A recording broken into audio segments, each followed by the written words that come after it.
Hey, Heather from Hooked on Pickin here. I have itemized out everything that I got for my Revlon lot from VIA Trading, VIA Trading. And so this is 250 pieces of Revlon makeup. Let me give you the specs again. Revlon assorted new overstock cosmetic and accessory lots. Cost me $387.50 for the box, $35 of shipping, $422.50 was my total for 250 items, which averages out to about $1.69 per item. So I wanted to kind of let you know, I am a mainly Amazon FBA seller. And so if I can't send it into the warehouse, it's generally not something that I like to kind of take stock in. This was my first purchase from VIA Trading.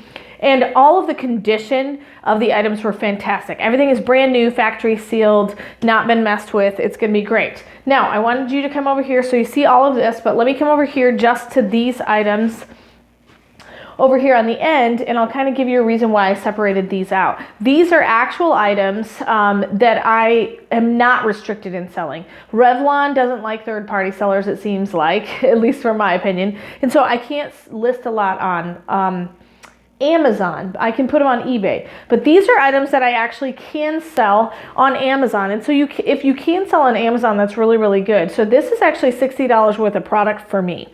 So if I can list them, send them to the warehouse, and they're available for Prime customers, $60 worth of product. Now the rest of the stuff you're thinking, oh my goodness, she spent all of that money and what is she going to do with it?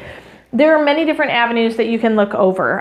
Now, if I just sell these for like $1 a piece, then I will have lost money on my purchase. But there's lots of avenues that you can look into. You can itemize and sell them 1 a piece or 2 a piece on eBay and maybe find a few that are worth like $7 or $8 on eBay.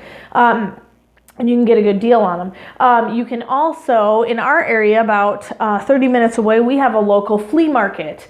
And I have seen stuff like this sell really well at a flea market. So you can sell them from anywhere from, $1 to $2 to $5, depending on what specific item it is. Foundations usually sell a little bit higher than lipsticks, but you can get your money back out of it if you're just creative in the way you're selling it. What about those Facebook garage sale sites? A lot of ladies like to just buy from the local neighbor of, hey, I've got, this Revlon makeup concealer and it's their favorite thing. You just snap a picture of it, throw it up on Facebook, and 10 minutes later you get it sold for $15. So you can't buy them at $1.69 an item in the stores. And so you can find someone to pay you money where you can make profit off of them. So just be creative in the way that you want to sell your items. And this one is definitely not, it's going to be a little bit more hard work as far as getting it gone, but just follow me and I'll try to make an update on where exactly I sold these and what avenue I sold them for and about how much I sold them for. But I wanted you to know that as far as condition, it's fantastic and it is all brand new Revlon makeup in factory sealed packages. And so hopefully this series has been beneficial to you. If you haven't watched my previous videos from VIA Trading, go ahead and check those out. This is my 8th one, and so there's other ones that I've put out there. And check out my other videos from other wholesalers that I've bought from before. And I hope this has been helpful. And remember, in the end, Jesus wins.